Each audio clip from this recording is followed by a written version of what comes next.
नमस्कार बिओलो मित्रांनो, मी सचिन आपलं स्वागत करतो सचिन गायकवाड तंत्रज्ञानाचे शिक्षण पर्व या यूट्यूब चॅनलवर. मित्रांनो, SIR 2026 मध्ये बिएलओ यांनी एखादं मॅपिंग करताना चुकीचं मॅपिंग केलं असल्यास किंवा सेल्फ मॅपिंग केलेलं रेकॉर्ड प्रोजेनी कसं करायचं किंवा एखाद्या व्यक्तीचं 2002 मध्ये नाव आहे, परंतु ते चुकीचं आहे आणि त्यासाठी त्याच्याकडे देण्यासाठी कोणताही पुरावा नाही किंवा ते ॲनामोलीजमध्ये आलेलं असेल, तर अशा वेळी त्याचं रेकॉर्ड आई, वडील, आजी, आजोबा यांच्याशी प्रोजेनीच्या स्वरूपामध्ये कसं मॅप करायचं, हे आपण आजच्या व्हिडिओमध्ये पाहणार आहोत. तत्पूर्वी आपणा सर्वांना नम्र विनंती आहे, आपण चॅनलवर नवीन असाल तर चॅनलला सबस्क्राईब करा. व्हिडिओ आवडल्यास व्हिडिओला लाईक करून हा व्हिडिओ आपल्या सर्व बिएलओ बांधवांपर्यंत नक्की पोहोचवा. सर्वप्रथम आपण आपलं बिएलओचं जे लेटेस्ट ॲप्लिकेशन असेल, अपडेट असेल तर अपडेट करून घ्या. ते ॲप्लिकेशन डाउनलोड केल्यानंतर लॉग इन करा. लॉग इन केल्यानंतर आपल्याला SIRच्या टॅबवर जायचं आहे आणि फिल इन्युमरेशन फॉर्म या टॅबला आपल्याला क्लिक करायचं आहे. क्लिक केल्यानंतर आपल्याला ज्या व्यक्तीचं रेकॉर्ड बदलायचं आहे, त्या व्यक्तीची माहितीसाठी आपल्याला त्याचं स्कॅन QR या ऑप्शनला क्लिक करायचं आहे. त्याला क्लिक केल्यानंतर जो काही त्याचा फॉर्म असेल, त्या फॉर्मवर त्याचा QR दिला असेल आणि त्या QRला स्कॅन करून अशा पद्धतीनं त्याचा रेकॉर्ड आपण फिल्टर करून घ्यायचा आहे. फिल्टर केल्यानंतर त्या व्यक्तीची माहिती आपल्याला इथे आलेली दिसेल आणि त्याच्या समोरील फिल फॉर्म या बटनाला आपल्याला क्लिक करायचं आहे. क्लिक केल्यानंतर तुमच्या समोर त्याचा असा डेटा आलेला आपल्याला दिसेल आणि थोडंसं खाली स्क्रोल डाऊन जर केलं तर name existing in last SIR erectile role 2002 आणि जर तुम्ही पाहत असाल तर इथे केशरी रंगामध्ये त्याचं नाव दिसतंय, नेम इन करंट रोल आणि नेम इन लास्ट SIR याच्यामध्ये त्याच्या नावाचा डिफरन्स आहे आणि या नावाचा डिफरन्ससाठी त्याच्याकडे कोणताही पुरावा नाही किंवा हा ॲनामोली सारखा एक प्रकार आहे, परंतु प्रत्यक्षात ती ॲनामोली देखील नाही. खाली ॲनामोलीज मध्ये तो प्रकार आलेला नाही. ॲनामोली असती तर आपण ते रेकॉर्ड चेंज करणार होतो किंवा ॲनामोलीजसाठी आपण स्वतंत्र व्हिडिओ करणार आहे. त्यासाठी चॅनलला सबस्क्राईब करून ठेवायचं आहे. आता हे रेकॉर्ड आपल्याला आपण सुरुवातीला सेल्फमध्ये त्याचं मॅपिंग केलेलं आहे. तो स्वतः 2002 मध्ये आहे, परंतु सध्या त्याच्या बाबतीत त्याच्या नावामध्ये मिसमॅच आहे. त्याचं नाव हे वेगळं आहे आणि त्यामुळं आपल्याला जर हे प्रकारचं मॅपिंग केलं तर त्याच्यासाठी ॲडिशनल डॉक्युमेंट देखील लागणार आहे आणि या व्यक्तीकडे ते डॉक्युमेंट नाही असं समजलं आहे. त्यामुळे आता या व्यक्तीला आपल्याला जर आणि आणखी असं की जर समजा एखाद्या व्यक्तीचं मॅपिंग हे चुकून दुसऱ्याच व्यक्तीच्या नावे देखील झालेलं असू शकतं. आता इथे जर तुम्ही उदाहरण पाहताय तर हे उदाहरण त्याच व्यक्तीचं आहे, परंतु एखाद्या व्यक्तीचं उदाहरण एखाद्या व्यक्तीचं नाव तिसऱ्याच व्यक्तीला जर जॉइन झालं असेल तर ते सुद्धा आपल्याला अनमॅप करावं लागणार आहे आणि त्याच्या योग्य मॅपिंग बरोबर त्याला योग्य व्यक्तीबरोबर त्याला मॅप करावं लागणार आहे. तर ही तिन्ही कारणास्तव आपल्याला हीच प्रोसिजर करावी लागणार आहे. त्यासाठी आपल्याला या अपडेट नावाच्या टॅबला क्लिक करायचं आहे.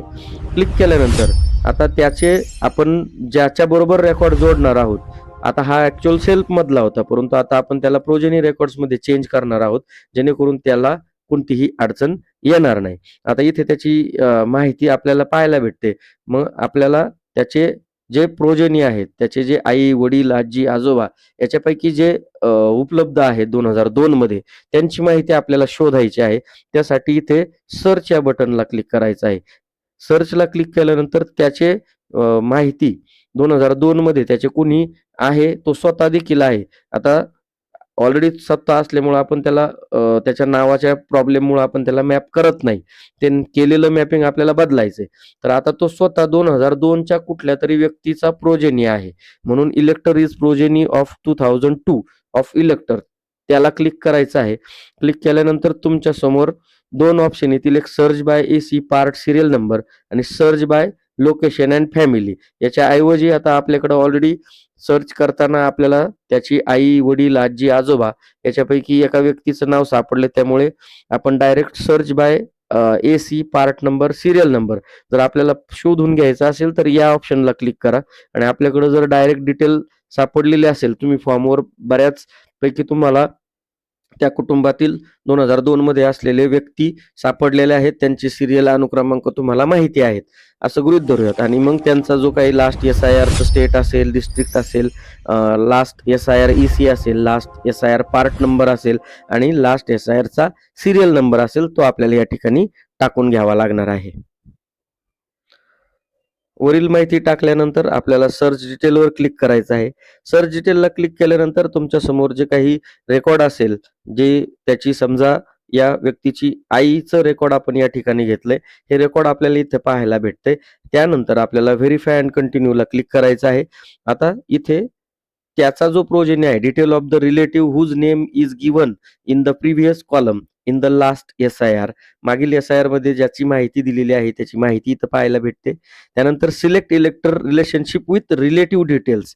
आता इथे तो कोणाबरोबर कोणाची माहिती जोडलेली आहे, तर त्यापैकी मदर, फादर, ग्रँडमदर, ग्रँडफादर यापैकी ज्याची माहिती असेल ते तिथे सिलेक्ट करा.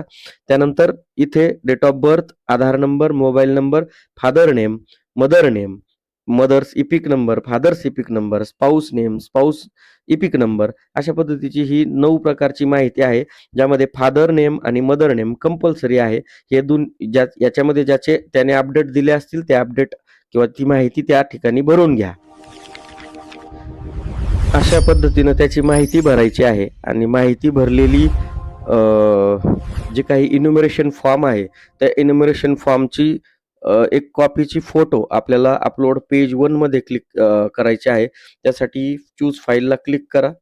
चूज फाईलला क्लिक केल्यानंतर कॅप्चर फोटोला क्लिक करा आणि जे काही इन्युमरेशन फॉर्म आपण भरलेला आहे त्याची फोटो काढून घ्या. फोटो काढलेला इथे व्यवस्थित सिलेक्ट करा. त्याला व्यवस्थित झूम करून क्रॉप करा. ओके करा. ओके केल्यानंतर जी काही EF असेल ती तुम्हाला या ठिकाणी अपलोड झालेली दिसेल.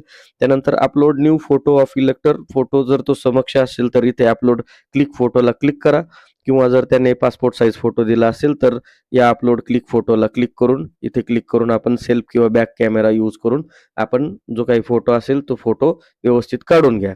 त्यानंतर त्याला सबमिट करा. फोटो सबमिटेड सक्सेसफुल होईल आणि त्यानंतर सर्वात शेवटी सबमिट या रेकॉर्डला आपल्याला क्लिक करायचं आहे.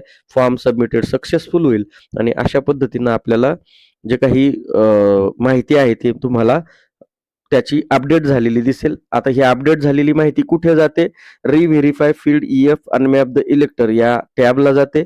इथे आपण जर माहितीला स्कॅन केलं, त्या व्यक्तीला जर फिल्टर केलं तर ती माहिती तुम्हाला इथे प्रोजेनीच्या रूपामध्ये आलेली दिसते. पहा, तो सेल्फमध्ये होता, आता त्याला आपण कोणत्या कॅटेगरीमध्ये मॅपिंग केलेलं आहे, तर प्रोजेनी डिटेल्समध्ये मॅपिंग केलेलं आहे आणि ती तुम्हाला इथे पाहायला भेटते. व्ह्यू डिटेल्सला जर क्लिक केलं तर तुमच्या समोर ज्याला जशी माहिती दिसते ती माहिती तुम्हाला इथं पाहायला भेटते आणि त्या माहितीमध्ये काही चेंजेस असतील तर तुम्ही एडिट अनमॅपला क्लिक करून त्याची आणखी ही माहिती कितीही वेळा बदलू शकाल.